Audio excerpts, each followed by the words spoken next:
오전 9시 반 남북은 판문점 연락 채널을 통해 고위급 회담 관련 협의를 시작했습니다. 우리 측은 대표단 명단 5명을 확정해 북측에 통보했습니다. 조명균 통일부 장관을 수석대표로 천혜성 통일부 차관, 노태강 문화체육관광부 제2차관, 안문현 국무총리실 심의관, 김기용 평창올림픽 조직위 기획사무사장으로 구성됐습니다. 문체부 차관과 조직위 관계자를 대표단에 포함시킨 건 우선 북한의 평창올림픽 참가 문제에 집중하겠다는 뜻으로 읽힙니다. 북측 선수단과 대표단 규모, 또 이동 경로 등이 시급히 논의돼야 합니다. 군 관계자는 대표단 명단에 빠져 공식적으로 군사 부분 논의는 없을 것으로 보입니다. 다만 가능성은 열려 있습니다. 남북관계 경험이 많은 천혜성 통일부 차관이 다른 현안에 관해 탐색적인 대화에 나서겠다는 의미로 풀이됩니다. 즉 이산가족 상봉이나 우발적 충돌 방지 같은 의제들은 9일 첫 회담 이후 추가적인 대화를 염두에 뒀다는 분석입니다. 북측은 우리 요청에도 수용 여부를 포함해 자신들의 대표 명단을 아직 보내지 않았습니다. 남북은 일요일인 내일도 판문점 연락 채널을 정상 가동하기로 했습니다. 사흘 뒤 남북 고위급 회담이 열리는 판문점 우리 측 지역 평화의 집. 회담장에 설치된 폐쇄회로 카메라와 마이크는 회담 진행 상황을 실시간으로 서울 삼청동 남북회담본부로 전달합니다. 같은 영상과 음성은 동시에 청와대에도 전송됩니다. 문재인 대통령이 청와대 상황실에서 회담 상황을 실시간으로 챙겨보면서 직통전화로 필요한 지시를 내릴 수 있습니다. 북한도 마찬가지입니다. 남측 지역에서 회담이 열리면 영상은 불가능해도 현장 음성은 평양의 통일전선부에서 들을 수 있습니다. 또 회담 때는 평화의 집과 평양 사이에도 직통전화가 마련되기 때문에 회담 상황을 청취하면서 김정은 위원장 등 지도부가 북측 대표에게 지침을 전달할 수 있습니다. 판문점 회담장을 중심에 놓고 서울과 평양이 간접적으로나마 실시간 의사소통을 하는 셈입니다. 경우에 따라서는 남북 최고 지도자의 의중이 실린 그런 대화도 가능하다고 볼 수 있겠습니다. 이번 회담의 수석 대표가 최고 지도자의 생각을 1대1로 전달받을 수 있는 장관급이기 때문에 이런 분석에 더욱 무게가 실리고 있습니다. 안봉근, 이재만, 정호성 새 전직 비서관의 증언은 검찰이 직접 조사도 없이 박 전 대통령을 재판에 넘기는데 결정적 단서로 작용했습니다. 이 전 비서관은 검찰 조사에서 돈이 올 테니 받아놓으라는 대통령의 직접적인 지시를 받았다고 털어놨고 법정에서는 대통령이 청와대 특수활동비처럼 관리하라고 했다고 진술했습니다. 검찰 관계자는 조사 과정에서 나온 새 전직 비서관들의 진술이 굉장히 일치했다며 이들의 진술로 대통령의 혐의 사실이 드러났음을 시사했습니다.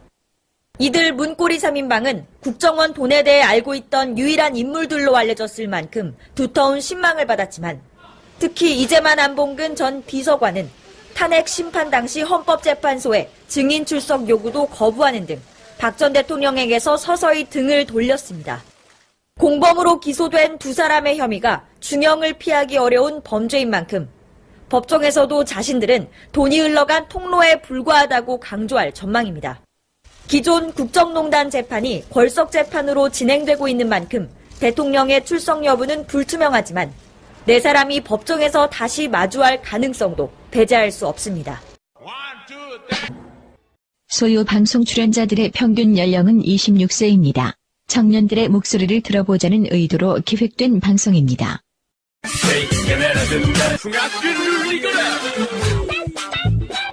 소리 없이 요란한 방송 새내소유 방송 시작하겠습니다. 반갑습니다. 반갑습니다. 안녕하세요. 반갑습니다. 오늘도 세 분 자리하셨습니다.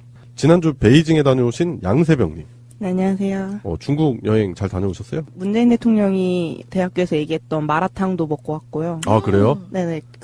괜찮았어요. 재밌었어요. 허거 빼고, 네. 유명한 것도 다 먹어본 것 같고, 네. 만리장성은 갔는데 근데 뭐 고장 나갖고 못 보고 그러긴 했지만, 웬만한 건 2박 3일 치고는 잘 다녀온 것 같아요.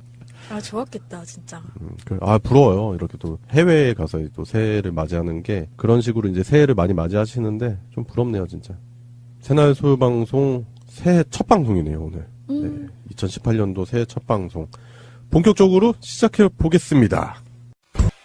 예, 오늘의 첫 순서입니다. 오늘 소유방송이 106화죠. 그래서 2006년도에 있었던 사건 하나를 가져와서 얘기해보는 시간을 가질 건데요. 2006년도에 여러 사건들이 많았었는데 저는 그냥 개인적으로 제 기억 속에 뇌리에 콱 박힌 사건이 하나 있어서 가져왔는데 제가 좋아했었던 코미디언 김영곤 씨가 사망했어요. 그때 심근경색으로 갑자기 사망해서 당시에 많은 분들이 충격에 빠졌죠. 뭐 김영곤 씨는 여기 계신 이제 패널분들은 잘 모르시겠지만 네. 그러니까 패널분들 입장에서 봤을 때는 거의 아빠뻘 정도 되시네요. 나이가. 큰아빠? 큰아빠. 큰아빠 정도? 근데 이분이 이제 80년대, 90년대 우리나라 코미디 발전에 크게 이바지하신 분이기도 하고요. 그리고 특히나 군사정부 때도 정치 풍자, 시사 풍자 개그를 끊임없이 하신 분으로 유명해요. 그때 뭐 KBS의 유머 1번지라든지 이런 코미디만 1시간 동안 하는 프로그램들이 많았었거든요. 요즘으로 따지면 뭐 개콘이라든지 코미디 빅리그인데 이제 이때 당시 코미디는 극화시켜서 이렇게 많이 했었죠. 전반적인 그 사회 풍자를 많이 하셨죠. 그 사회 굵직굵직한 이슈들을 이제 코미디로 이제 다 풀어내고 시사 풍자 코미디언 중에 단연 으뜸으로 뽑는 게 이제 김영곤 씨였죠. 뭐 대표적인 코너가 뭐 회장님 우리 회장님 거기 보면 뭐 잘 돼야 될 텐데 뭐 이런 거 있어요. 그런 거 유행어도 있었고 그때 당시 초등학생들이 다 따라했죠. 그리고 뭐 탱자가라 다대 공자 맹자 그리고 당시에 탱자가 있었다 해가지고 중국 고대 사회의 뭐 모습으로 나오지만 실제로는 우리 현 시대를 풍자하는 그런 것 많이 했었고 그리고 또 기억이 남는 게 그 봉숭아학당 아시죠? 알죠. 거기서 초대 선생님. 그렇구나. 네, 초대 선생님. 그런 것뿐만 아니라 뭐 정치에도 관심이 있어가지고 2000년도에 무소속으로 국회의원 선거에도 출마했지만 뭐 낙선되시기도 하셨고 그리고 뮤지컬, 영화, 연극 뭐 다양한 분야에서 활동을 하셨고 그리고 토크쇼도 했었어요. 예전에 김영곤 쇼라고. 그것뿐만 아니라 뭐 이분이 방송한 거를 열거를 하자면 뭐 한도 끝도 없네요. A4 용지 한 장이 넘어가네요. 진짜 깨알 같은 글씨로도. 그리고 뭐 영화도 어린이 영화부터 해가지고 다양한 장르에서 활동하셨고 그다음에 라디오도 하셨고. 근데 이분이 돌아가셨을 때가 2006년도면은 네. 47살밖에 안 되셨네요. 굉장히 젊은 나이에. 예. 좀 한창은 아니더라도 이제 뭔가 좀 완숙한 부분으로 이제 또 그 시사풍자 코미디라든지 이런 부분에 대해서 사람들이 많이 기대를 했는데 그 와중에 돌아가서 좀 안타까웠고 그리고 돌아가신 후에도 이제 사후에 시신 기증을 하셨었나 봐요. 그래가지고 그 시신이 연구용으로 기증되면서 또 사회에 또 좋은 일을 하시고 돌아가셨죠. 네. 여기 나오신 패널 분들은 전혀 공감을 못 하시는데. 공감이 안 돼요. 예, 그 이유가 왜 그러냐면 뭐 이제 말 그대로 세대 차이, 지금 여기서 세대 차이를 확실하게 느끼고 있고. 그런데 이제 이 방송을 들으시는 애청자분들께서는 대부분 다 기억을 막 하실 거예요. 맞아, 김영곤 이렇게 생각하실 거라고 생각돼요. 그래서 뭐 우리 패널분들은 이제 몰랐던 부분에 대해서 이제 인식을 하게 되는 좋은 시간이 됐었을 것 같고, 그리고 이 방송 듣는 애청자분들께서는 또 추억의 우리 시사풍자 코미디의 대부 김영곤 씨를 추억할 수 있는 그런 좋은 시간이 됐을 거라 생각이 됩니다. 예, 그래요. 오늘의 첫 순서는 여기까지 하겠습니다. 오늘의 이슈. 예, 오늘의 이슈입니다. 오늘의 이슈 첫 번째는, 문재인 대통령 하면 우리가 이제 따뜻한 느낌, 뭐 인간적인 느낌, 네. 이런 부분들, 그리고 그 소통, 공감, 그리고 낮은 자세로 임하시는 뭐 그런 모습들이 많이 생각이 나잖아요. 그런 부분 때문에 자꾸 야당에서 공격하는 게 뭐 약하다 막 이런 맞아요. 부분들, 막 어른들도 그런 얘기들 하잖아요. 근데 최근에 이제 북한 쪽과 대화 채널이라든지 이런 부분이 오픈이 될 가능성, 정상회담까지 이제 그 열릴 가능성이 이제 많이 타진이 되고 있는 상황인데, 그 와중에 이제 문 대통령이 과거처럼 유약하게 대화만 추구하지 않겠다라는 또 강한 모습을 보여주고 있어서 과거에 이제 외유내강이라는 표현도 많이 썼잖아요. 겉으로는 부드럽지만 안에는 강한 사람. 그 외유내강의 전형적인 모습을 문재인 대통령이 보여주고 있다. 이런 생각이 들더라고요. 네, 그리고 특히 그 대한노인회 간부들을 초청한 자리에서 그 얘기를 했잖아요. 네. 그래서 국방의 중요시 여기는 네. 그 보수층의 우려를 달래주는 그런 모습을 보였죠. 예, 그 야당, 그러니까 자유한국당, 그 사람들이 맨날 얘기하는 게 뭐 안보. 그럼요. 그렇지, 뭐 뭐 북핵 위기, 뭐 뻔하잖아요. 그래가지고 뭐 자기네들이 안보는 다 하는 것처럼 얘기하지만 실제로는 하는 게 하나도 없죠. 네, 맞아요. 네. 사실 이번에 문재인 대통령이 그 평창 올림픽 기간 중에 한미 군사 훈련을 잠시 연기하겠다라고 네. 밝히고 그게 이제 결정이 됐잖아요. 네. 그것도 되게 외교적으로 큰 성과라고 이제 평가를 많이 하시더라고요. 음. 전 정부에서는 맨날 큰 단어로만 이렇게 막 얘기해왔잖아요. 뭐 네. 안보 뭐 이런 거 큰 거. 아, 디테일이 없어? 큰 거. 그게 사실 추상적인, 이 얘기를 몇 번 많이 해왔지만, 추상적인 단어만 반복해서 내뱉는 건 그게 진심이 아니거나, 구체적인 안이 없기 때문인 거잖아요. 네. 이번 정부에서는 좀 다른 모습을 보여주고 있다는 게 되게 네. 차이점인 것 같아요. 근데 신기한 게 우리가 계속 우리 방송 처음에 첫 순서에 과거 얘기 이렇게 했었잖아요. 네. 근데 최근에 우리 김대중 대통령이라든지 네네. 노무현 대통령 시절에 그 해빙 모드, 북한과의 대화 막 이렇게 남북 교류 활성화되고 막 그러다가 이명박근혜 기간 동안 완전히 말아먹었잖아요. 그럼요. 그래서 우리가 맨날 방송하면서 새 정부에서는 남북관계 개선에 크게 기여를 해야 될 것을 기대한다 이렇게 말씀드렸는데 그게 새해 되니까 바로 실현이 돼요. 네. 김정은이 그 신년 방송에서 얘기하는 거 보세요. 대한민국이랑 적극적으로 대화라든지 뭐 이런 부분을 통해서 남북관계를 개선하겠다는 의지를 보여주잖아요. 네. 그러니까 그런 거 보면 너무 신기하지 않아요? 맞아.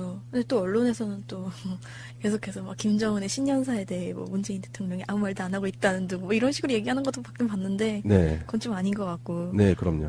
맞아. 센 사람이 센 척을 할 필요가 없다? 예, 원래 양아치들이 좀 이렇게 더 가오잡고 막 이렇게 말도 거칠게 하고 그러지 고수들은 그런 거 아니에요. 어떻게 보면 민감하기도 하지만 꼭 풀어나가야 될 숙제잖아요. 그렇기 때문에 이런 부분에 대해서 이런 발전적인 얘기가 오고 가고 있는 좋은 분위기에서 문재인 대통령이 또 한 번은 이런 얘기, 과거처럼 유약하게 대화만 추구하지 않겠다라고 하면서 포석을 이렇게 미리 깔아놓는 거는 뭐 일단 보수층들에 대한 안심, 네. 그런 안보에 대한 불신을 종식시킬 수 있는 적절한 제스처였다. 저는 그렇게 생각이 들더라고요. 몇 가지 수를 한 번에 노리신 것 같은데 네. 북한 쪽에서 대화 의사를 얘기를 하면서 핵보튼에 대한 얘기를 했잖아요. 근데 또 센 사람은 센 척할 필요 없다고 하셨는데 네. 트럼프가 나는 더 큰 좋겠어. 나큰 버튼 있다 이러면서. 난 가방으로 갖고 다닌다 막 이러면서. 네, 뭐 그런 얘기 하고 있으니까 이게 참 그 사이에 있는 입장이다 보니까 어떻게 보면 우리가 사실 그 주체가 돼야 되는 입장이 맞는데 네. 그 둘 사이에 있는 것 같은 그런 상황이어서 그런 것들을 타개하는 그런 것도 노리신 것 같고 보수 쪽 분들은 이제 그 예전에 김대중 대통령 때 그 대화한다고 하면서 이제 뭐 햇볕 정책을 펼쳤다거나 한 것들을 네. 떠올리면서 그때 했던 그 똑같은 북한 빨갱이들이랑 손잡은 놈들이라고 막 비난하는 그런 공격을 하셨었잖아요. 네. 그런 것들을 다시금 이제 생각을 할 수가 있는데 그걸 미리 원천 차단을 딱 시켜버리시는 그런 두 가지 한 번에 잡으신 것 같은 그런 것 같아요. 네. 도널드 트럼프랑 그 군사 훈련을 연기시킨 거 있잖아요. 거기서부터 약간 그런 군사 훈련이라든지 이런 부분에 있어서 주도권을 대한민국이 다시 찾아가려고 하는 그런 의지도 보여주는 것 같고요. 강력한 국방력이라는 워딩을 많이 쓰잖아요, 지금 현재. 그런 부분을 봤을 때 노무현 대통령 때 실현되지 못했던, 그러니까 이명박이 완전 말아먹었잖아요. 전작권 한 수. 이런 부분에 대해서 그런 의지를 천명하는 워딩이 아닌가 그런 생각도 들더라고요. 그렇죠. 네. 그 사실은 정말로 안보를 생각한다면은 그걸 환수하는 게 맞는데 네. 그렇게 안보를 부르시는 분들이 오히려 전작권을 반대하고 나섰었잖아요. 굉장히 모순이 됐었는데 그걸 이제 바로 잡는 게 맞는 것 같고 사실은 뭐 그게 여러 가지 얘기가 있어요. 우리가 전작권 환수를 하면은 뭐 북한이 쳐들어온다, 뭐 동남아시아의 몇 개 국가가 다 전작권을 뭐 환수를 하게 된다, 뭐 이런 굉장히 좀 허황된 것 같은 소문들이 많이 있는데 어떻게 될지는 모르지만은 항상 그런 분들이 하는 얘기는 우리가 얼마만큼 그걸 할 수 있느냐, 그러니까 우리가 얼마만큼 거기에서 중요한 입장에 있느냐 그거는 생각을 안 하고 다른 국가들 눈치를 봐야 된다 이런 식으로 얘기를 하시는데 우리나라가 군사적으로도 대국이고 경제적으로도 대국이 됐기 때문에 그런 걸 충분히 결정을 하고 우리가 지켜낼 수 있는 부분만큼 우리가 요구할 수도 있는 그런 상황이거든요. 근데 그런 것들을 충분히 생각을 하시고 안보에 대해서 좀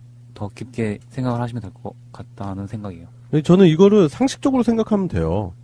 아니 자동차를 탔는데 핸들을 내가 안 쥐고 있는데 방향성을 내가 정할 수 있습니까? 아니잖아요. 핸들 쥔 사람이 정하는 거잖아요. 그러니까 전작권은 마치 그 핸들 같은 거거든요. 우리나라 지키는 걸 외국에게 의존할 이유는 없잖아요. 그렇기 때문에 전작권 한수를 해서 자주국방으로 가는 길로 가야 되는 게 분명히 맞고요. 앞으로의 미래를 생각한다면 그게 분명히 맞는 부분이고, 지금 그렇기 때문에 이런 문재인 대통령의 행보가 그런 의지를 천명한다, 그런 생각도 들고, 그리고 자유당 사람들 알잖아요. 뭐 예전 자유당이나 지금 자유당이나 뭐 무슨 문제 있으면 미국에 가서 쪼르르 가서 우리 좀 어떻게 해주세요, 막 이런 거. 국어라는. 그러면 안 되죠. 안보를 국어라고 앉아 있는 거죠. 스스로 해결할 수 없는 안보가 무슨 안보입니까? 의미가 없는 거죠. 근데 그런 부분을 비교해 본다면 지금 문재인 대통령 잘하고 있다. 맞아요. 그런 생각이 들어요. 그 더불어민주당 김현 대변인이 얘기한 말인데, 그 이명박근혜 정권 집권 9년 동안의 외교 안보 파탄을 문재인 정부 수습 중이라는 사실을 꼭 명심을 해야 된다라고 얘기를 하는데, 이게 진짜 맞는 말이니까 다들 좀 잘 지켜봐 주셨으면 뭔가 잘 진행이 되고 있는 것 네. 같은 느낌이 드니까. 네. 예, 그러니까 그런 식으로 계속 지켜봐야 된다. 네네네. 지켜보고 지금 현재 헛발질 안 하고 있는데 이제 뭐 언론이라든지 이렇게 도와주는 모습은 안 보이죠. 그렇기 때문에 우리 국민들이 또 찾아서 의중까지 읽어야 되는 그런 불편한 상황이긴 하지만, 그렇다 하더라도 현 정부 잘하고 있다. 저는 충분히 그렇게 생각이 들 거라고 확신합니다. 문재인 대통령이 이런 말씀을 하신 게 대한노인회를 초청해서 네. 이제 하신 거였는데, 노인분들의 그 기초연금 수급액이라든가 노인복지에 대한 것들, 네. 그거를 약속을 하셨어요. 네. 인상을 약속을 하셨고, 사실 지금 베이비붐 세대가 이제 거의 노년층으로 이제 좀 있으면 넘어간단 말이에요. 예, 그렇죠. 이제 베이비 부머 세대의 은퇴라든지 이런 부분을 사회적으로 고민을 많이 해야 될 시기예요. 네. 대책도 있어야 되고요. 그렇죠. 그런 거에 대해서 미리 이제 포석을 깔아놓고 준비를 나라에서 하고 있다. 그런 거에 굉장히 국민들로서는 많이 이제 신뢰를 갖게 되는 것 같아요. 예, 그 일례로 저는 이제 의료 쪽에 일하다 보니까 2018년도부터 바뀌는 의료 정책들 이렇게 보건복지부 고시라든지 이렇게 보게 되는데, 실제로 65세 이상 그 노년층에 대한 그 본인 부담 비율이 많이 낮아져요. 뭐 10%에서 5%, 20%에서 5% 이런 식으로 본인 부담률이 5%가 된다라는 건 말 그대로 10,000원짜리 진료나 진료 행위를 받았을 때 500원만 내면 되는 거잖아요. 그런 식으로 생각을 해본다면 지금 현 정부에서 노년 대책이라든지 이런 부분에 대해서 디테일한 부분까지 신경을 쓰고 있다는 걸 생각해 볼 수 있고, 그 송병훈 님이 말씀하셔서 또 떠오르지만 2012년도에 박근혜 씨가 당선이 돼서 했었던 일이 자신의 공약을 뒤집는 일 기억나시죠? 노년층에게 지급하기로 했었던 그 기초연금 금액을 삭감하는 일부터 시작을 했었잖아요. 그랬었죠. 예, 그런 거에 비하면 지금 문재인 대통령은 공약부터 잘 지켜내고 있다. 분명히 그런 대비되는 부분이 보이는 거죠. 네. 그리고 이제 문재인 대통령이 정말 외유내강이라고 할 수 있을 만한 점이, 그 바로 전날에 또 이제 위안부 할머니들을 청와대로 초청을 하셔서 예. 같이 만찬을 하셨어요. 네, 그것도 이제 네. 거의 우리말로 표현하자면 버선발로 마중을 나가셔서. 네. 네. 우선순위를 딱 명확하게 주신 것 같아요. 네. 해주신 것 같아요. 그 일본이 뭐 1mm도 안 움직이는 그 일본보다 우리 국민인 위안부 할머니들이 더 우선이다라는 네. 걸 네, 직접 보여주신 것 같고, 네. 그런 게 하나하나 쌓여서 정말 외유내강한 나라를 만드는 게 아닌가 그렇게 네. 생각이 됩니다. 진짜 강자는 그렇죠. 약자한테는 한없이 약하고 강자한테는 한없이 강한 그런 모습을 보여주고 있죠. 그렇기 때문에 현재 문재인 대통령의 외유내강 이런 모습 너무 보기 좋다, 그런 생각이 들어서 오늘 첫 번째 이슈로 한번 다뤄봤습니다. 예, 오늘의 이슈 첫 번째는 여기까지 하겠습니다. 예, 두 번째 이슈입니다. 두 번째 이슈는 신년 들어서 핫해지고 있는 야당의 원내대표죠. 예, 혼수성태 김성태 원내대표에 대한 얘기를 해볼 건데, 제천에 가셔가지고 면박을 당하셨다고. 그 제천 시민분에게 된통 당하셨는데요. 제천 시민분의 워딩이 딱 정확해요. 지난 9년 동안 재난 대비해 무엇을 얼마나 있느냐, 뭘 얼마나 잘해놨기에 여기에 또 오는 거냐라고. 이거는 뭐 100% 맞는 말 아닙니까? 그랬더니 그 시민을 지칭하면서 저 사람이 특정 정당 지지자라고. 그러니까 이게 논리가, 이 사람들은 기적의 논리예요 이거 진짜. 예, 이 사람들은 뭐 딱 그렇잖아요. 뭐 너네 종북이지, 빨갱이지, 좌파지, 뭐 특정 정당이지, 이런 식으로 몰아가잖아요. 국민을 국민으로 생각 안 하는 거예요. 김성태가 마이크를 쥐고 있다 보니까 네. 그걸 언론에서 취재를 하는, 언론에서 이제 찍어간 걸 우린 보기만 하니까 네. 그런 입장에서는 그게 되게 오해될 수 있는 부분이었는데 네. 저분이 그렇게 말씀하셨다고 김성태가 분명히 얘기를 했어요. 특정 정당이라고 말씀하셨다고 얘기를 하셨는데 네. 얘기를 했어요. 근데 그런 얘기를 막 계속 들으니까 그 시민분이 마지막에 한마디를 하시는데 특정 정당이 아니라 네. 제천 제천 시민일 시민이다. 뿐이다라고 예. 말씀하셨어요. 네. 그러니까 김성태가 기지를 본인은 발휘했다고 생각을 했겠지만은 네. 정말 그냥 뒤집어 씌우는 걸 그냥 여념없이 보여줬어요. 플랜카드를 이제 걸어놓고 뭐 진상규명을 해야 된다, 책임자 처벌해야 된다 이러는 이 자유한국당 의원들한테 이렇게 일가를 날릴 수밖에 없는 입장이신 게 네. 지금 여기 화재가 나서 유독가스가 발생을 해서 질식사를 하신 거잖아요. 네, 많은 분들이 그렇게 돌아가신 거죠. 네. 근데 그렇게 된 과정 자체가 사실은 이제 주요한 원인들이 필로티 구조 건물인데다가 거기에 드라이비트 공법을 사용해서 그런 것들이 복합적으로 문제가 발생을 한 건데 그 두 가지 자체가 이명박 정권 때 규제를 굉장히 많이 중점적으로 풀었던 것들이고 네네. 특히 이제 드라이비트 같은 경우에는 이명박의 사돈 회사인 효성이 그 드라이비트를 처음 이제 수입을 해온 회사였고 아, 그래요? 네, 그런 것들을 이제 많이 팔기 위해서 불연성, 내연성 그런 그 규제들을 풀어가지고 많이 팔 수 있게 만들어준 그런 거였다는 게 지금 이제 많이 드러나고 있거든요. 네. 근데 그런 것 때문에 이 제천 시민이 그런 규제를 풀었던 당사자들인 당신들이 여기 와서 무슨 진상 규명을 논하냐? 네. 그 진상이 당신들 아니냐? 책임자도 그거를- 그 당신들이네. 네, 네. 그거를 말하는 거죠. 맞아요. 자신들을 처벌해달라고 한 건가? 그렇죠. 석고대제? 그런 할복? 거죠. 뭐 이런 느낌인가?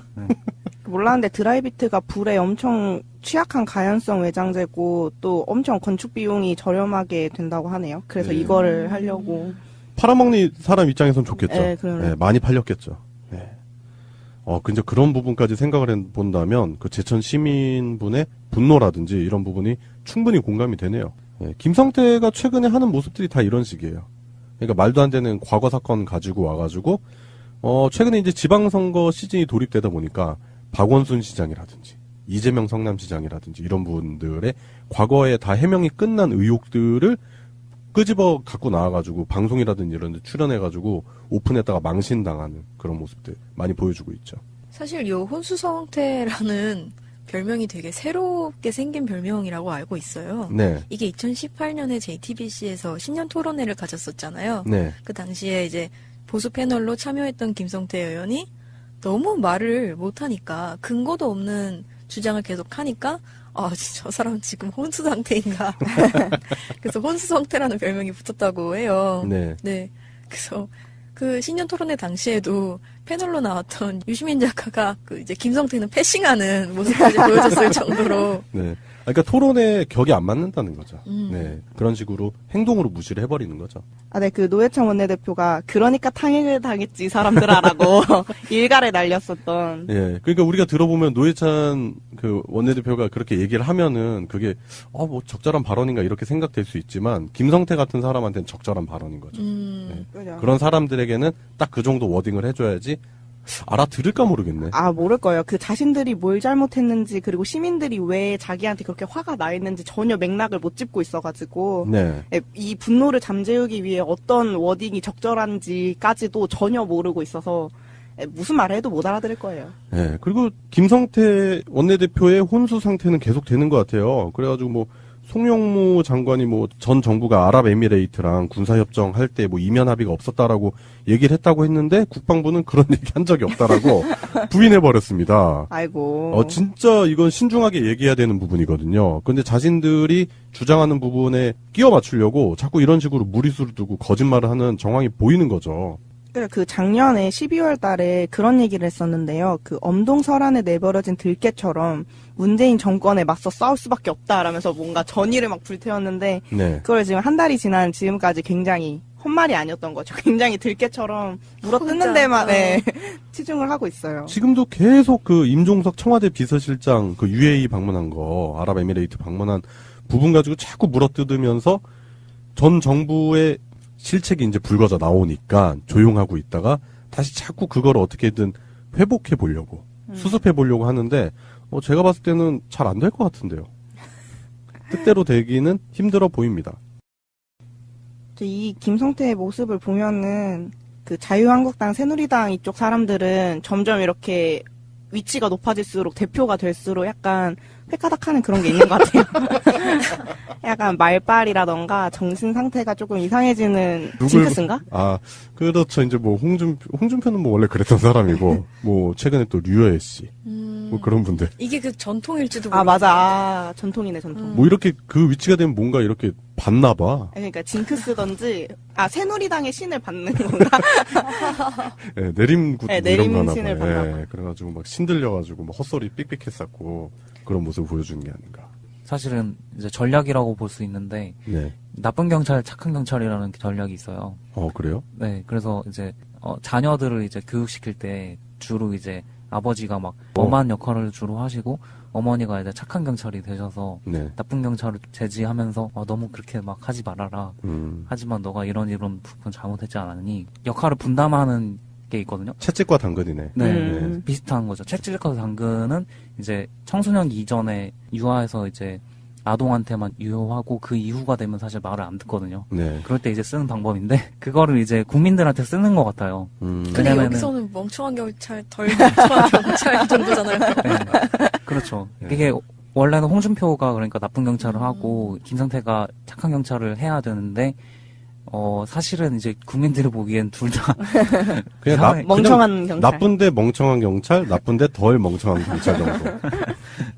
그렇죠. 그런 상황인 거죠. 네, 나쁜데 뭐 발정제를 한 경찰을 뭐 그 정도 수준 아닐까. 예, 그래요. 자꾸만 무리수를 두면서 현 정부를 발목 잡으려고 하는 새 원내대표죠. 자유당의 새 원내대표 김성태 원내대표에 대한 얘기를 해봤는데 말 그대로 그 신년 토론회에서 보여줬던 모습 그대로 지금 계속 가는 것 같아요. 그래서 이런 모습으로 자꾸 가다 보면 결국에는 본인들이 원하는 뭐 보수 재결집 뭐 이런 부분에 대해서는 꿈도 꾸기 힘든 상황까지 가지 않을까 그런 생각이 드네요. 예, 오늘의 이슈 세 번째입니다.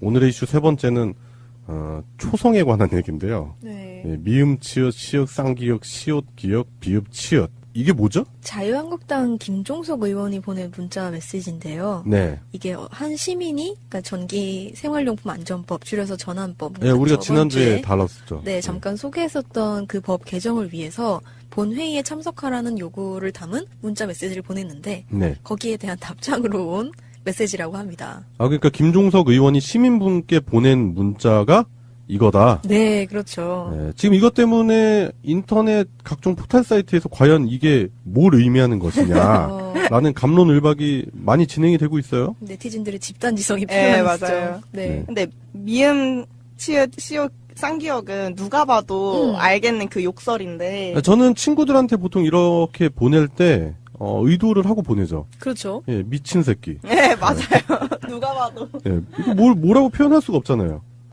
뭐 멈추지 뭐 그런 것도 아니고 이상한데요? 멈춰서 꾹 뭐 이런 것도 아니고 이거는 변명의 여지가 없네요. 맞아요. 네. 그 페이스북에 입장문 냈어요. 아 그래요? 여기에 아무런 의미가 없는 문자열이었다라고 변명을 하는데, 그럼 손에 이거 있는 건가 보죠? 아무 생각 없이 그냥 무의식 중에 이런 그러니까. 말을 아니면 쓴다고요? 양식으로 저장돼 있어. 그 뭐라 그래? 자동 완성. 자동 완성 미음만 기능으로. 하면. 맞아. 예, 아무런 의미가 없는 문자를 왜 시민분에게 보냅니까? 답변을 하셔야죠. 그러게요. 그 변명 자체는 약간 예전에 있었잖아요. 판사, 성추행 판사 네. 사건 때, 이거 주머니에 있었는데 맞아요, 이게 맞아요. 찍혔다더라. 알아서 휴대폰이 나와서 사진을 찍고 들어갔다. 똑같아요. 제가 똑같이 말해드리자면 아무런 의미 없는 문자열이었지만 순간의 불찰로 딱 한 번 적절치 못한 문자열이 발송되었습니다. 문자열이 발송되었대요. 자기가 보낸 게 아니고. 예, 이런 식으로 유체이탈 화법을 쓰는. 예, 그러니까 또 그런 핑계 많이 대잖아요. 예전에 뭐 심재철 의원 그런 사람들도 뭐 국회에서 그 여성 누드 사진을 보고 있는데 뭐 누가 링크를 보내서 무심코 눌렀는데 그게 켜졌다. 근데 알고 보니 그게 아니라 찾아서 들어가야 되는 사이트였다. 뭐 이런 거. 예. 잘도 들어왔겠다. 그냥 고양이가 쳤다 그러지. 자기 핸드폰 고양이가 놀다가 보냈다 그러지. 이런 정도면은 자유당 사람들이 가지고 있는 그 과학기술이라든지 제품들의 그 수준이 엄청나게 높은가 봐요. 시중에서 진짜. 구입할 수 없는 정도. 예. 마음을 읽어서. 그러니까 맞아요. 알아서. 예. 그리고 그 뒤에 있는 시옷, 기역, 비읍, 치읓은 아마 네. 치읓이 지읒의 오타일 것이다 라면서 가장 유력한 후보가 시건방져? 이게 지금 되게 유력하다고 SNS에서 뜨겁대요. 그래서 저는 이거를 어제 이제 보고 나서 네. 이게 도대체 뭘까 하다가 시골 배추? 그러니까 이게 아무리 해도 치읓으로는 무슨 말이 안 되니까. 사과 배추 뭐 이런 거. 아닌 것 같아요. 미친 네. 새끼 시건방져가 가장 유력한 후보로 떠올랐습니다. 트위터에서. 그러니까 이게 아까 우리 또 전 이슈에서 다뤘었잖아요. 김성태 네. 그 제천 시민에게 특정 정당 아닙니까? 뭐 이런 식으로 네. 사람들을 대하는 국민을 대하는 태도가 이렇게 건방지다는 겁니다.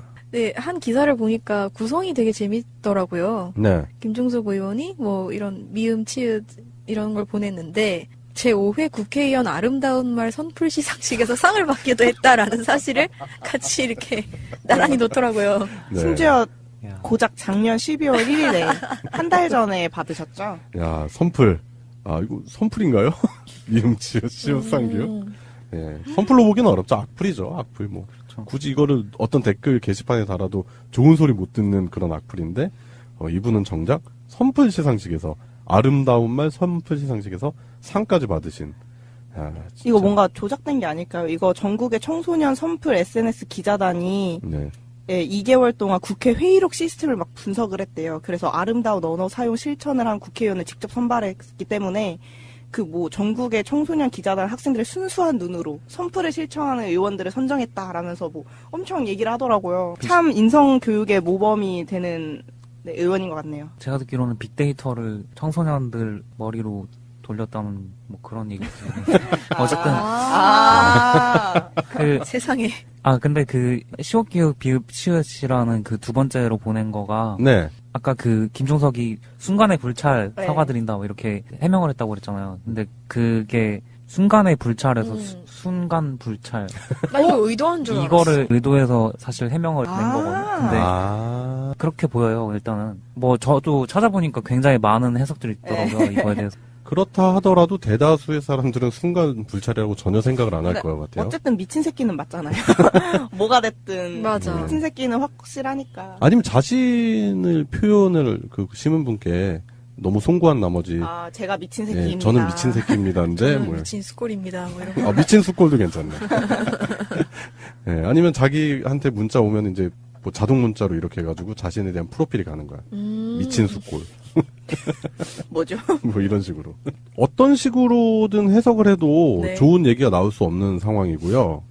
그렇기 때문에 지금 현재 그 김종석 의원이 내보낸 그 페이스북에 올린 해명이라든지 사과문 자체가 전혀 진실성이 없어 보이는 상황이에요. 궁색하죠. 예, 뭐 우리가 기억하잖아요. 충주 물 날릴 때 김학철이라는 사람이 국민을 레밍에 비유해서 발언한다든지 그런 부분들. 그런 부분들을 생각을 한다면 이 자유당 사람들이 기본적으로 가지고 있는 건 그냥 국민은 자신들에게 표를 주는 그냥 개돼지입니다. 개돼지. 딱 그 정도 수준으로 생각하는 것 같아요. 국민을 대변하는 의원이 국민이 미쳤다고 생각하면은 본인도 미쳐하죠.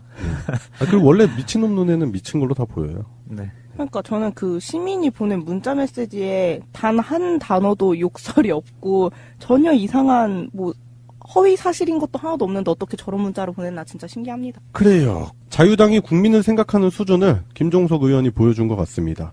예, 전환법 관련해서는 개정이라든지 폐지 자체에 대해서 많은 국민들이 요구를 하고 있는 상황이잖아요. 어차피 박근혜 때 싸질러 놓은 똥인데 지금 그래가지고 많은 소상공인들이 걱정을 많이 하고 있는 상황이잖아요. 그래서 그런 부분의 우려를 시민이 자기 지역구 국회의원에게 문자로 충고를 한 부분에 대해서 욕설로 추정되는 초성 문자로 답변하는 저열한 수준 그런 부분을 본다면 자유당이 국민을 대하는 자세가 어떤 건지를 전형적으로 볼 수 있는 그런 사건이지 않았나 그런 생각이 듭니다.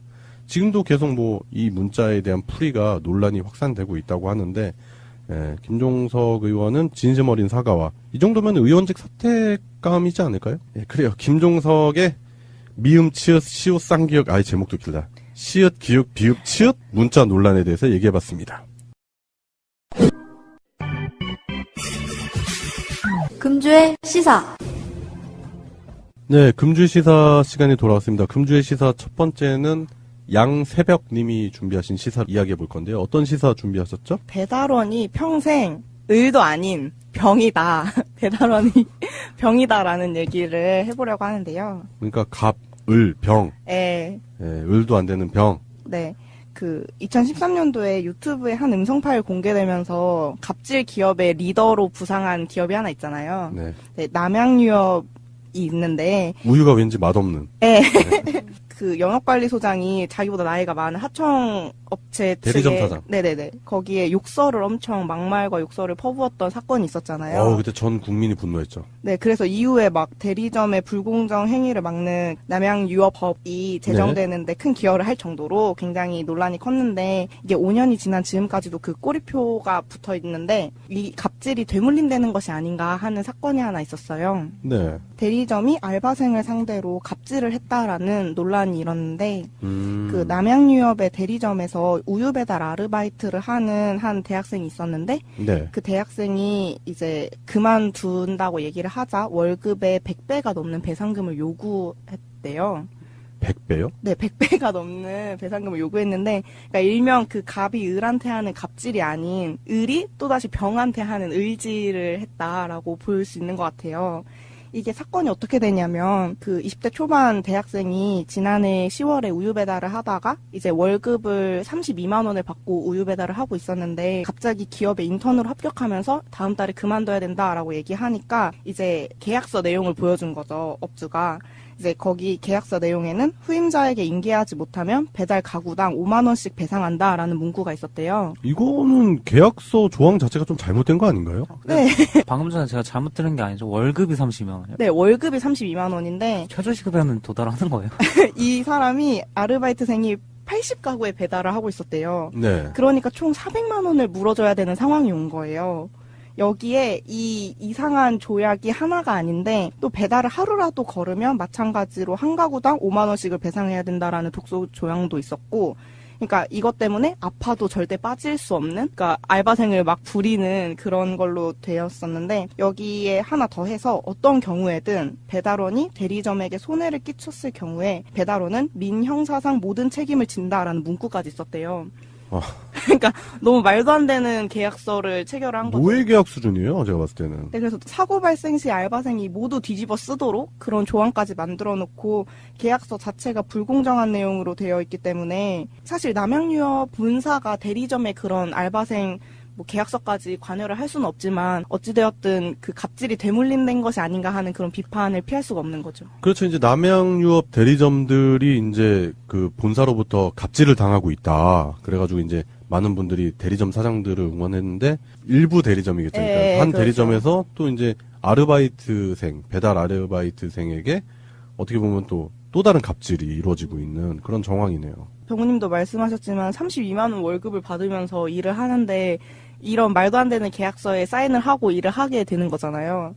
그 이게 일부 우유 배달원들이 그 남양유업뿐만이 아닌 것 같은데 근로기준법에서 보호를 받지 못하고 있대요. 네. 그래서 근로계약이 아니라 위탁 판매 계약을 맺기 때문에 형식상으로는 이게 개인 사업자로 분류돼서 절대 동등한 입장이 아니지만 뭔가 형식상으로는 그런 식으로 노동자로 인정이 되지 않는다고 해요. 네, 그렇기 때문에 사대보험 혜택도 받을 수 없고 산재 처리도 안 되고 그리고 노동법을 회피하기 위한 이런 꼼수로 굉장히 많이 이용이 되는 거죠. 이게 이제 방송계에서도 비슷한 일이 있는 게 작가들 있죠, 작가들. 네. 작가들이 이런 식으로 된대요. 그러니까 개인 사업자로 방송국이랑 계약이 돼가지고 한 달에 뭐 80만 원짜리 계약? 뭐 이런 식으로 진행이 된다는 얘기를 들었어요. 아, 그럼 월급 형태가 아닌. 그러니까 계약 당사자 간에 계약 용역 금액으로 되는 거지. 그러니까 우리가 봤을 때는 작가인데 방송국의 월급 80만 원? 말도 안 돼. 이렇게 생각하잖아요. 근데 아니에요. 그게 근로계약이 아니라 개인 사업자가 사업자 간 계약으로 돼 있기 때문에 불법이 아니게 되는 거죠. 그러니까 지금 그 우유 배달원 관련한 것도 보니까 그런 비슷한 류의 꼼수네요. 네, 맞아요. 그래서 노동법이 뭔가 개정이 되어서 이런 우유 배달원들도 뭔가 보호를 받을 수 있게 돼야 될 것 같은데 네. 사실 그 우유 배달원 말고도 요새 배달 어플이 굉장히 핫하잖아요. 고작 몇 년 안 됐어요. 배달앱이 생긴 지 고작 한 3, 4년 만에 몇십 배, 몇백 배가 넘는 그런 이용자 수나 배달앱으로 다들 음식을 시키잖아요. 예, 맞죠. 전화로 하는 사람이 거의 없잖아요. 근데 이렇게 배달 문화가 발전하면서 이용자 수도 늘고 그리고 리뷰, 별점 같은 게 굉장히 치열해지면서 그 별점 경쟁 같은 게 치열해지면서 여기서 또 다른 갑질이 일어나고 있는데 평범한 가정집에서 약간 도 넘은 갑질을 배달원들에게 부리는 행태가 요즘에 많이 보이고 있대요. 쓰레기를 뭐 단순히 버려달라부터 시작을 해서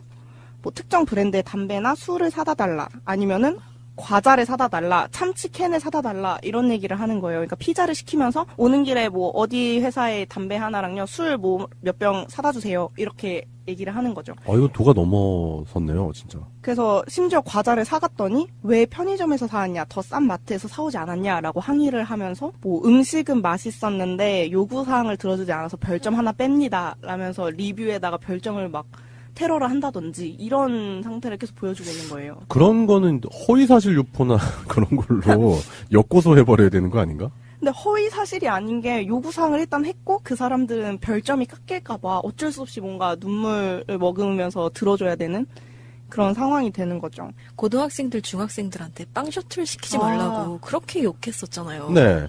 그게 그냥 그대로 제도적으로 되풀이되고 있는 거 아닌가요? 이런 식으로. 그렇죠. 담배 사와라. 뭐 심지어 비타민 영양제를 사오라고. 맞아요. 미친 또라이 같은 건가? 새끼들 아니야 이거. 진짜 저도 배달 앱이나 이런 거 많이 쓰고 실제로 배달 음식도 많이 먹을 때도 있지만 저는 이런 건 상상을 못 해봤어요. 그러니까 저도 이게 이렇게 만연한지 몰랐어요. 저는 그 드라마나 영화에서 가끔씩 그 주인공 배달원의 비참함을 보여주기 위해서 가끔 배달시키면 음식물 쓰레기를 갖다 버려라 라는 식의 그런 장면이 나오면 진짜 엄청 구질구질한 상황을 만들고 싶어서 한 연출인 줄 알았거든요. 네, 그런 것들에 이제 사람들이 또 공감을 하게 되니까. 네, 근데 배달원들이 이렇게 설문조사를 한 걸 보면은 그 과반수 이상의 배달원들이 이렇게 좀 요구사항을 들어봤다라는 식의 얘기를 하고 굉장히 이게 만연돼 있는, 그리고 리뷰 별점 같은 게 그리고 상단에 놓여지는 게 음식점들한테 치열한 경쟁이래요. 그래서 치킨을 검색했을 때 자기 집이 메뉴에 나오게 하거나 할 때 그 별점 순으로 매기거나 아니면은 돈을 더 내서 광고비로 올리거나 이런 경우가 있는데 그 돈이 너무 많이 1분 단위로 거의 맨 위에 상단에 위치하는 점이 바뀌다 보니까 리뷰 별점에 굉장히 집중을 하게 되는 거죠. 그거를 잘 들어줘야 되는 거죠. 피해에 관한 법률이 아직 없는 것 같아요. 네, 그래서 배달원뿐만 아니라 뭔가 백화점 직원이라든지 청소 노동자라든지 이런 분들을 보호하는 법안이 아직까지는 사실 항상 갑질 논란은 매년 있잖아요. 그래서 이런 게 좀 필요한 것 같아요. 제가 배달원들을 병이라고 하면서 을들의 을질이라고 얘기한 게, 배달을 시키는 평범한 가정집의 사람들도 누군가한테는 을인데 네. 자기보다 덜 보호받는다, 자기보다 좀 낫다라고 생각하는 사람들에게 막 을지를 하면서 카타르시스를 느끼는 거잖아요. 최근에는 그런 일도 있었잖아요. 음식 배달원이 학원에 음식을 배달하러 갔는데 여학생이 옆에서 나중에 공부 안 하면 저렇게 된다라는 식으로 이렇게 놀렸다가 퇴원 조치를 당했는데 나중에 그 엄마랑 딸이 찾아와가지고 그 음식점 별점 테러하고 음식점에 계속 찾아가서 항의하고 당신 때문에 고작 배달이나 하는 주제라면서 뭔가 의지를 하기도 하고, 그런 상황들이 계속 일어나는 게 뭔가 법적인 제대로 된 보호장치가 없었기 때문이 아닌가. 그런 사람들은 배달통으로 쳐 맞아야 되는데. 그 쇠. 네, 배달통 동그래질 때까지. 배달통 안에 넣어버려. 제가 왜 이런 말씀을 드리냐면 우리 사회가 그 양극화가 막 심해지고 계층 간의 갈등 이런 게 많이 심화가 된다고 하는데 이런 부분까지 이런 식으로 깊숙이 파고들었을 줄은 생각을 못했네요. 제 주변에서는 없었으니까. 그런데 지금 뭐 양세병님께서 말씀하시는 거라든지 이제 관련 자료 보니까 피해 사례가 어마어마하네요. 이런 부분에 대한 진짜 법적인 보호를 해줘야 될 필요가 분명히 있다. 그런 생각이 드네요. 이분들도 어떻게 보면 사회적 약자 아닙니까? 일단 1차적으로는 3대 배달 어플 있잖아요. 네. 그 회사에서 좀 더 관심을 좀 기울여줬으면 하는 부분이 있고, 이제 이후에는 법적인 문제로도 커져서 정리가 됐으면 하는 바람이 있죠. 입맛이 좀 씁니다. 네. 네. 금주의 시사 두 번째인데요. 금주의 시사 두 번째는 이 작가님이 준비하신 시사를 들어보겠습니다. 어떤 시사 준비하셨죠? 저는 최저임금 인상 관련해서 이슈가 이번에 나왔길래 한번 가져와 봤는데요. 네. 최저임금이 이제 2018년 1월부터 이제 인상이 됐죠. 네. 7,530원이죠? 그렇죠. 예. 인상 실행을 앞두고 서울 강남 압구정동의 한 아파트에서 경비원 전원에게 해고를 통보하는 사건이 일어났습니다. 이 압구정동 구 현대아파트 경비원 노동조합에 따르면요. 네. 이 아파트 입주자 대표회의에서 지난달 28일 41개동 소속 경비원 94명 전원에게 1월 31일부로 해고하겠다라는 내용이 담긴 해고 예고 통지서를 전달한 건데요. 네. 입주자 대표회의 측의 주장은 이렇습니다. 최저임금 인상 등 비용 문제, 이것 때문에 해고를 할 수밖에 없다. 그리고 용역회사를 통해서 재고용을 추진하겠다. 이렇게 주장을 한 거예요. 이 사건이 일어났을 때 언론의 보도를 저는 우선적으로 문제를 삼고 싶었어요. 네. 이 사건이 일어났을 때 여러 언론 측에서는 이 두 사실을 나란히 바짝 붙여놨어요.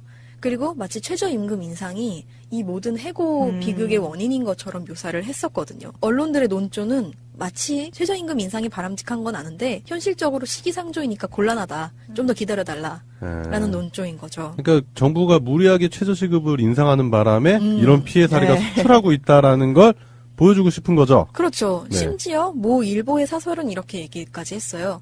이 사건을 두고 경비원 해고는 야박하지만 최저임금 부담은 직시해야 한다. 뭐 이런 주장을 하는 거예요. 사설이에요? 네. 지랄을 하고 있습니다. 거기에 더해서 이런 현실적 문제에 대해서 일방의 선의와 배려만을 요구하는 것은 합리적이지 못하다.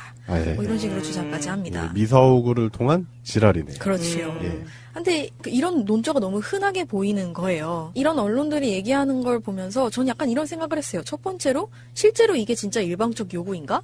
또 두 번째로 최저임금이 정말 시기상조인가? 네. 세 번째, 해고 사건의 원인이 정말 최저임금 인상 때문인가? 여기에 대해서는 저희가 좀 더 고민해 봐야 할 필요성이 있다고 생각했어요. 그렇죠. 실제로 정부가 무리한 정책을 추진한 것이냐 아니냐를 네. 우리가 한번 따져보면 되는 거잖아요. 그렇죠. 사실 최저임금 수준이 저희도 느끼고 있지만 정말 더디게 인상되어 왔어요. 네. 그런 불합리한 체제를 버티려고 계속 더 불합리한 처우를 밑으로 계속해서 유지하는 거는 결국에는 언발의 오줌 누기랑 같다고 저는 생각을 하거든요. 네. 혹자는 또 이렇게 얘기를 하잖아요. 뭐 책에서도 이렇게 얘기를 하는데 그 자본주의의 필연적인 결말이 결국 노동력 후려치기로 귀결된다. 뭐 이런 식으로 또 얘기를 하시는데, 그러니까 결국에 자본주의 안에서 이윤을 극대화시키는 방법이 노동력의 가치를 떨어뜨려서 계산하는 거라는 거예요. 새벽 씨께서도 말씀하셨지만 서비스업 관련해서 서비스업이 진짜 지금처럼 다양하게 분화되고 막 계속 생겨나고 이런 시대에서 그 노동력 후려치기랑 착취가 좀 더 복잡하고 다층적이고 되게 다양하게 이루어질 거란 말이에요. 근데 그런 체제를 지금 우리가 살고 있는 그 체제를 쉽게 포기할 수가 없다면, 새로운 선택지가 막연하다면 그 시점에 우리가 어쩔 수 없이 계속 해야 되는 게 뭔가 좀 생각해 봐야 될 필요가 있어요. 그러니까 우리가 어쩔 수 없이 계속 그런 착취를 정당화하는 게 필요한가? 아니면 그런 필요성을 떠안고 있긴 하지만 좀 더 건강하게 유지될 수 있도록 하는 보강책이 필요한가 하는 것이죠. 아파트 경비원이나 청소 노동자 등 이런 분들에 대한 임금을 비롯한 처우 문제는 뭐 늘 현재의 문제였지 과거의 문제였던 적은 없었잖아요. 네. 그래서 정부가 최저임금 인상에 대해 결정을 내렸을 때에도 분명 이에 대해 몰랐을 리 없다고 생각합니다. 사실은 알기 때문에 이런 결정을 내렸을 거라고 생각을 했어요. 그런 판단을 내리게 된 건 이런 기사를 보고 더 확신을 하게 됐는데, 정부가 지난해 말에 최저임금 인상을 논의하면서 동시에 3조 원의 재정을 최저임금 인상과 관련해서 기업과 노동자의 지원에 쓰기로 했거든요. 네. 30명 미만인 사업장에서 월급 190만 원 미만인 분들에게 한 달 14만 원씩 지원되는 게 골자예요. 특히 아파트 경비원이나 청소원 등에 대해서는 최저임금 인상에 대한 고용 불안율이 훨씬 높아질 수 있잖아요. 최저임금이 왔다 갔다 하면 그만큼. 네. 그래서 30명 이상의 사업장이더라도 지원을 받을 수 있게 했어요. 이게 최초 설계 방안보다 그 대상을 좀 더 넓힌 거라고 합니다. 네. 그럼 지원금이 1인당 13만 원인 이유가 따로 있나요? 최저임금 인상률이 16.4%래요. 네. 그 중에서 과거 5년간 평균 인상률을 초과하는 나머지 9% 인상분을 정부가 지원하는 거예요. 아, 그래서 그것을 기준으로 했을 때 13만 원 정도라고 정부가 지원을 해준다라고 하는 거고요. 준비가 네. 잘 돼 있는 정책인데 그렇죠. 이런 정책에 대해서 언급은 안 하고 음. 일단은 정부가 무리하게 최저시급을 인상하는 바람에 이런 피해자도 있고 이런 피해가 벌어질 수밖에 없는 상황이 초래됐다라는 것만 부각하는 언론이 문제네요, 또. 그렇죠. 계속해서 약자 어깨 뒤에 서가지고 제가 잘못한 거야 이런 식으로 얘기하려고 하는 거예요. 사실 저도 이제 굉장히 작은 사업장을 운영하기 때문에 네, 오너시니까. 네, 이런 거에 되게 민감하거든요. 저희도 최저임금이 많이 오르기 때문에 재계약을 하기로 해서 임금을 재협상을 해서 최저임금 이상으로 높여줘야 되잖아요. 그런 걸 많이 알아보다 보니까 말씀하신 대로 정부에서 이거 최저임금 상승분을 지원을 한다 그런 얘기를 받고 홈페이지가 저번 달부터 미리 오픈돼서 네. 계속 홍보가 되고 있었어요. 그래서 이제 신청이 오픈이 돼가지고 거기서 앱에서 신청만 하면 바로 이제 지원을 받을 수가 있더라고요. 네. 저는 좋았는데 뭐 이제 다른 기업을 많이 다니시는 분들이 이제 얘기하시는 게 뭐 다른 데서는 이런 얘기를 하더래요. 20만 원 오르는데 13만 원 지원해주는 게 말이 되냐? 그럼 7만 원은 손해보라는 거냐? 뭐 이런 얘기를 하시더라고요. 그렇게 생각하면 한도 끝도 없지 뭐. 근데 그런 걸 얘기하시는 분들이 20명, 30명 뭐 이렇게 되면은 또 모르는데 네. 뭐 두세 명 가지고 일하시는 분들이 그런 얘기를 하시니까 좀 어이가 없는 거예요. 그러네요. 만약에 그렇게 정말로 7만 원 손해가 되면은 인원수 곱하기 7 해가지고 손해를 계산하면 되잖아요. 네. 근데 그게 많은 기업이 울어야 정상인데 작은 기업에서 그런 얘기를 하시니까 조금 당황스러웠어요. 사실 그 압구정동 아파트에서 일어났을 때에도 주민들 많은 분들이 되게 반대를 했었대요. 해고 반대를 했었대요. 네. 우리가 월 3,750원만 더 부담하면 되는데 그게 왜 부담이 돼서 이분들을 다 싸그리 해고를 시키느냐. 그리고 뭐 압구정 현대면은 솔직히 살만치 사는 동네 아닌가? 제가 어제 마신 커피값이 4,500원이거든요. 그러니까요. 네. 아, 그런 거 비교해 본다면은, 그러니까 이건 제가 봤을 때 일종의 뭔가 보여주기 위한 시나리오가 하나 들어가지 않았나 싶어요. 그쵸. 주민들은 괜찮다는데, 네, 우리가 괜찮다는데. 내서라도 그분들 고용하게 유지를 해줘라 라고 얘기했는데, 요즘 아파트에 그런 운동들 많이 하거든요. 그런 분들 많이 계시더라고. 뭐 이제 뭐 최저시급이라든지 근무 처우에 대해서 관심을 많이 갖고 그런 부분에 대해서 오히려 주민분들이 개선을 요구하는 그런 경우가 많이 있어요. 그런 게 진짜 인간 사는 냄새 아닌가? 맞아요. 그런 생각이 드는데 꼭 중간에 이런 식으로 이걸 이용해 먹으려고 하는 사람들이 있는 거지.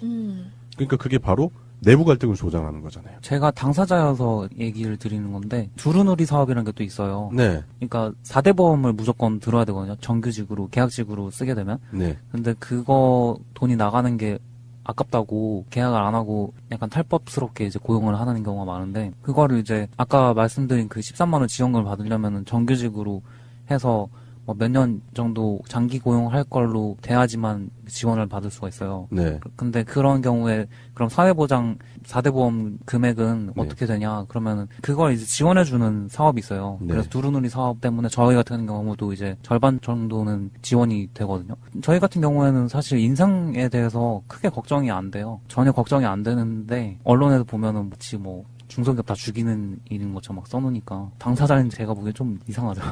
아니 그러네. 정작 전환법이나 좀 어떻게 하고 그래요, 제발. 그러니까 그런 거 하나 좀 어떻게 좀 해주지. 뭐 잘 시행되고 있고 준비가 이미 튼튼해 보인다. 제 네. 생각엔 또 그런 생각이 드네요. 예, 그래요. 최저 시급이 인상되고 나서 벌어지는 언론의 비정상적인 보도 행태 그 부분까지 같이 본 것 같은데요. 제가 봤을 땐 대다수의 사람들이 최저시급 인상은 찬성하겠죠. 예, 물론 반대하는 사람도 있겠지만 그렇지만 그 반대하는 사람들의 반대하는 이유까지 미리 생각을 했었고 그 부분에 대한 대책까지 준비를 한 정책이다. 네. 예, 그렇기 때문에 과연 이게 언론에서 말하는 것처럼 사회적으로 큰 무리를 일으킨 정책이냐 그런 의구심까지 드네요. 이게 무턱대고 최저임금 높여야 돼라고 정부가 떼쓰고 있는 게 아니라 네, 이런 사실만 좀 알고 계시면 되게 좋을 것 같고 네. 일방적인 헌신과 희생을 요구받는 쪽이 지금 누군가 네. 다시 한번 질문해 봐야 하는 순간인 것 같습니다. 예, 그래요. 이 작가님이 준비하신 시사였습니다. 예, 금주의 시사 세 번째입니다. 금주의 시사 세 번째는 송병호 님이 준비하신 시사인데요. 어떤 시사 준비하셨죠? 네, 저는 인텔 사태에 대해서 다루도록 하겠습니다. 인텔 사태요. 인텔이라는 회사를 많이 이제 뭐 아실 텐데, 인텔 모르는 사람 거의 없잖아요. 네, 반도체 기업 중에서는 세계 1위의 기업이죠. 근데 인텔이 아주 커다란 사건을 일으키고 지금 이제 주가가 폭락을 하고 있는데 어떤 일이 있었냐면요. 사실 이 일 자체가 지금 터진 것도 되게 이상한 일이에요. 네. 이게 사실은 멜트다운 앤 스펙터라는 두 가지의 보안 허점을 노린 공격 방법이 있었어요. 그거를 이제 발견해낸 팀은 구글 프로젝트 제로팀. 보안에 굉장히 민감한데 자체적으로 이제 보안 문제점을 찾아내는 팀을 2014년부터 이제 운영을 하고 있었는데 그 팀이 작년 6월에 이걸 발견을 해서 보고를 한 내용이에요. 네. 3대 이제 CPU 제작사인 인텔, AMD, ARM 이 세 개의 회사에 이런 문제점이 있다. 고쳐라. 그렇게 얘기를 하면서 심지어 그 문제를 해결하는 방법까지도 알려줬어요. 당신들이 이거를 고칠 때 분명히 뭐 소프트웨어만 가지고 패치해가지고 고치려고 할 텐데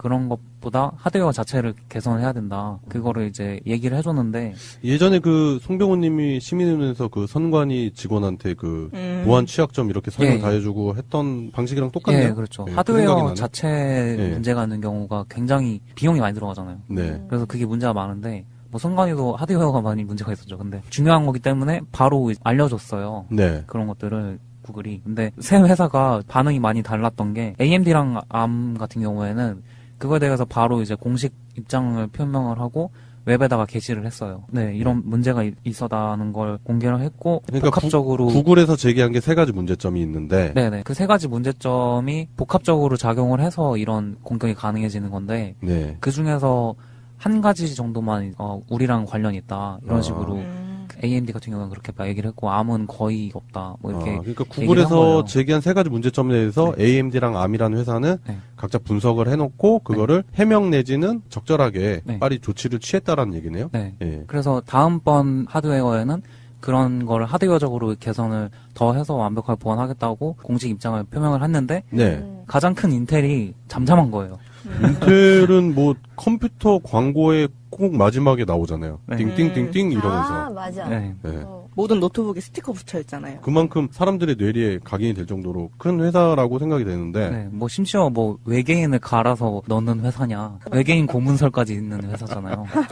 시대를 막 앞서가는 것처럼 보였거든요. 네, 혁신 기업으로 또 유명하고요. 네.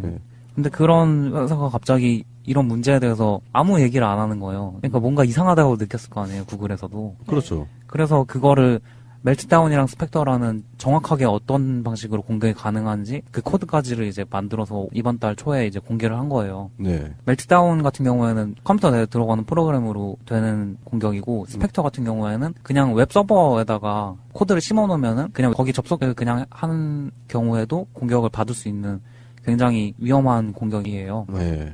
물론 이제 컴퓨터를 완전 막 변조하고 데이터를 막 덮어쓰기 한다거나 그런 정도의 문제가 아니고 그냥 읽어내는 정도만 가능한 공격이어서 프로그램 내부에 보이지 않는 패스워드 같은 거 있잖아요. 패스워드를 저장하는 프로그램이라든가 그런 것들 안에 있는 패스워드를 끄집어낼 수 있는 문제점 때문에 문제가 많다고 이제 보고가 된 건데 인텔이 내부에 있는 이사진들이 그걸 검토를 했을 거 아니에요. 네. 근데 인텔 같은 경우에는 그 3가지 문제 모두 이제 해당이 되는 거였고 그 자신들이 그거를 단순히 한 가지 제품이라든가 뭐 그런 게 아니고 I자가 붙는 10년간 만들었던 모든 제품이 다 거기에 들어간다는 거를 안 거예요. 그러니까 뭐 i3, i5 뭐 이런 거 말씀하시는 거죠. 그렇죠. 그러면 사실상 저희가 쓰는 컴퓨터의 거의 모든 다 해당이 될 네. 거죠. PC에서는 거의 대부분이고 특히 서버 같은 경우에는 거의 90% 점유율을 보이고 있기 때문에 엄청나게 본인들이 피해가 많을 걸 이미 알았던 거예요. 근데 그거를 이제 6개월간 잠잠하게 있다가 이 사람들이 어떤 일을 했냐면은 지분을 팔기 시작합니다. 지분을 팔았다고요? 네. 이제 작년 12월에 사장 브라이언 크르자니크라는 사람이 2013년부터 사장을 오랫동안 해온 사람인데 작년 말에 최소 지분만 남기고 주식을 다 팔아버리고 예. 이사진들도 슬금슬금 다 팔아가지고 주식을 완전 다 팔아버린 거예요. 그러니까 자기들끼리만 준비를 해놓은 거네요. 네. 그 최악의 사태에 대비해서. 네. 1월에 이제 구글이 그거를 공개를 하면서 주가가 폭락을 하는데 이제 영향을 안 받는 거죠. 그 최고 CEO가 420억 원에 달하는 주식을 매각을 했대요. 어마어마한 규모의 자산을 매각을 했다. 딱 그 CEO가 보유해야 한다는 그 규칙 있잖아요. 네, 그 주식 딱 네. 25만 주를 제외한 모든 걸 다 팔아버리자는. 이거는 진짜 부도덕을 넘어서 완전히 진짜 이 사람들이 과연 기업을 운영할 자격이 있는 사람들인가 하는 생각까지 드는데요. 네. 패치가 이제 9일에 나와요. 윈도우 10 같은 경우에는. 네. 들으시는 애청자분들은 그다지 이제 신경을 쓸 일은 별로 아닐 수도 있어요. 네. 그러니까 업데이트만 켜놨으면 별 문제는 없는데 인텔이라는 이제 반도체 1위 기업이 그래서인지는 모르겠지만은 이번에 이제 삼성한테 자리를 내줬어요. 그래서 삼성전자가 사실 이제 반도체 1위 기업이 되고 네, 그런 충격적인 일이 일어났어요. 얻어 걸렸네요. 네, 좀 얻어 걸린 느낌도 있는데. 삼성은 그런 거 좀 운이 좋은 거 같아요. 몇 자리를 잘 썼나? 근데 뭐 부도덕하기로는 사실 삼성도 인텔보다 못지않죠.